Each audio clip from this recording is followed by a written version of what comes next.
At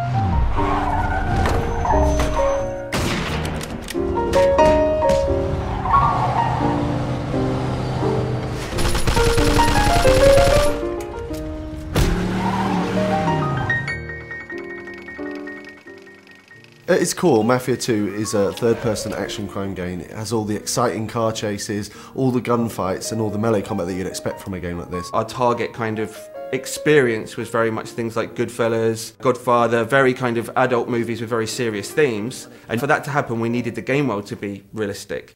Shooting is one of the most important things in the game, and obviously, as we try to be realistic, our weapons are quite lethal. We really want it to feel like deadly combat. What we don't want is the player sort of rushing enemies and doing things like that, you know. You can only take 2 or 3 shots before you actually die. If someone shoots at you, the first instinct is to get behind some cover.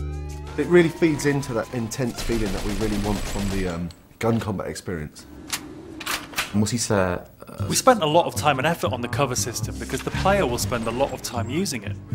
But you have to be careful because the cover can often be easily destroyed. So if you're hiding behind a fence and it starts to disintegrate, it's time to move elsewhere. This destructibility was a big thing for us. We wanted to fill the whole city with a massive number of destructible objects, so the player felt that they could pretty much destroy anything. The player can use a wide range of weapons, from pistols to submachine guns. Of course, we had to include the classic Tommy gun that everyone knows from the Mafia movies. We do massive explosions from different stuff, like vehicles can be exploded. With some Molotov cocktails, they'll sort of set fire to the gasoline as it falls on the floor. And all these different things are things that you'd sort of expect from the 40s and 50s weaponry.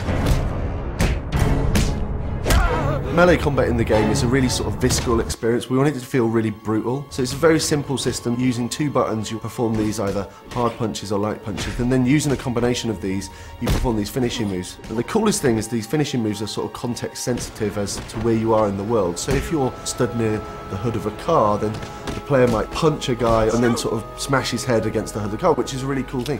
The driving model is very realistic. So you drive these things, they really feel like period cars. They feel very heavy, they feel really satisfying when you're driving them around.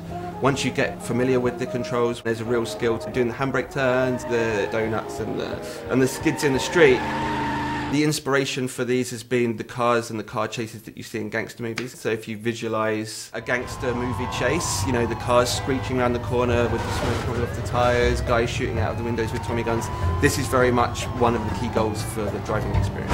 You've got like a few features in the game which allow the player to sort of like personalise their vehicle. In the body shops you can customise the car a fair deal. You choose the car that you like the best. You know, I'm going to choose to take this car on the mission because it's better than every other car in the city. I think that's a pretty cool decision to make. Our gameplay is great. We've got shooting, car chasing, everything a game needs, but we also need to link it to the story to create a believable game.